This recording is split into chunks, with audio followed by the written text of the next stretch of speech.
Bismillahirrahmanirrahim. Assalamualaikum warahmatullahi wabarakatuh. Alhamdulillah. Alhamdulillahirrabbilalamin. Ala kulli hal amma ba'du. Apa kabar kalian semua? Saya harap kalian semua sehat walafiat seperti yang dapat saya rasakan saat ini. Sebelumnya, saya ingin memperkenalkan diri. Nama saya Aisyah. Saya dari jurusan Tadris Bahasa Inggris, kelas 4D. Baiklah, di sini saya akan menjelaskan filsafat pendidikan tentang aliran-aliran progresivisme.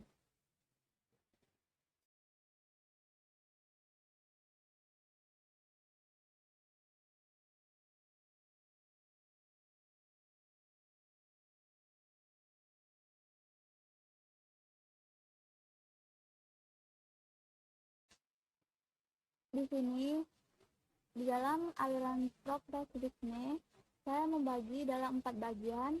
Yang pertama, pengertian. Yang kedua, tujuan.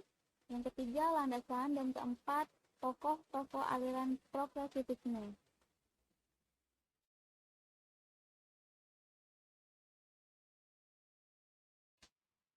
Yang pertama, pengertian progresivisme.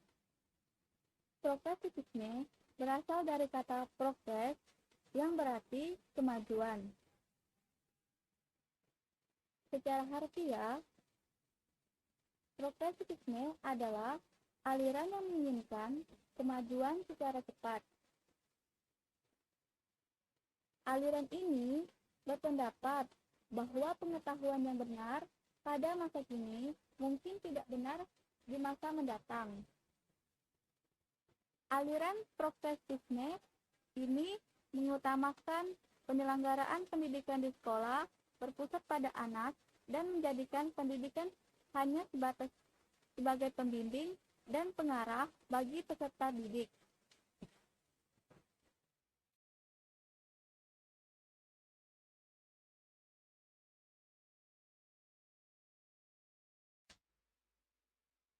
Yang kedua, tujuan. Aliran progresivisme. Menurut Numadeti tahun 2012 halaman 156, aliran progresivisme lebih menekankan pada memberikan pengalaman empiris kepada peserta didik sehingga terbentuk pribadi yang selalu belajar dan berbuat. Maksudnya adalah pendidikan yang dimaksudkan untuk memberikan banyak pengalaman kepada peserta didik dalam upaya pemecahan masalah yang dihadapi di lingkungan sehari-hari. Yang ketiga, landasan progresivisme. Progresivisme beranggapan bahwa kemajuan-kemajuan yang telah dicapai oleh manusia tidak lain karena manusia dalam mengembangkan berbagai ilmu pengetahuan. Berdasarkan patologis dan sistematis berpikir ilmiah. Oleh karena itu, tugas pendidikan adalah melatih kemampuan-kemampuan subjek didiknya dalam memecahkan masalah.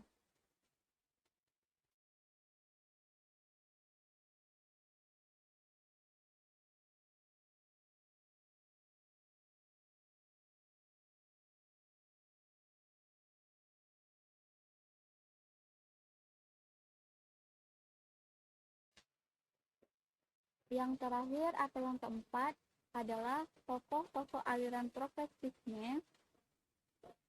Yang pertama, menurut William James, pada tahun 1842 sampai 1910.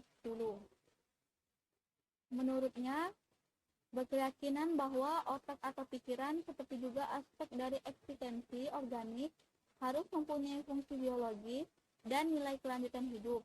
Dia menegaskan agar fungsi otak atau pikiran itu dipelajari sebagai bagian dari mata pelajaran pokok dan ilmu pengetahuan alam. Yang kedua, menurut John Dewey, pada tahun 1859 sampai 1952,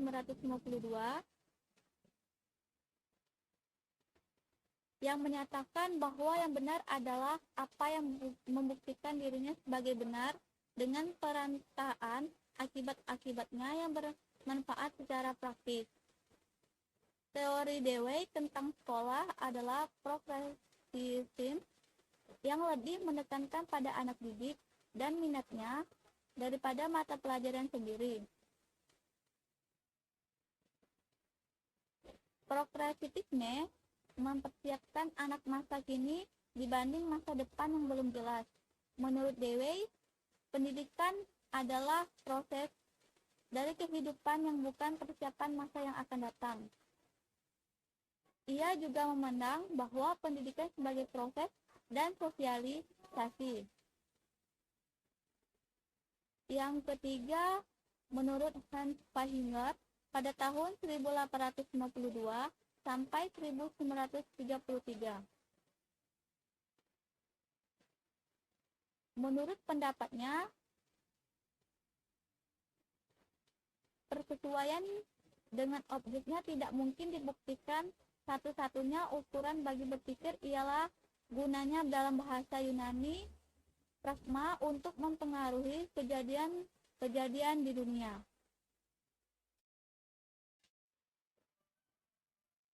Thank you. Inilah yang saya dapat sampaikan. Kurang dan lebih saya minta maaf. Dan jangan lupa like, comment, and share. Saya akhiri. Wabillahi taufiq hidayah. Wassalamualaikum warahmatullahi wabarakatuh.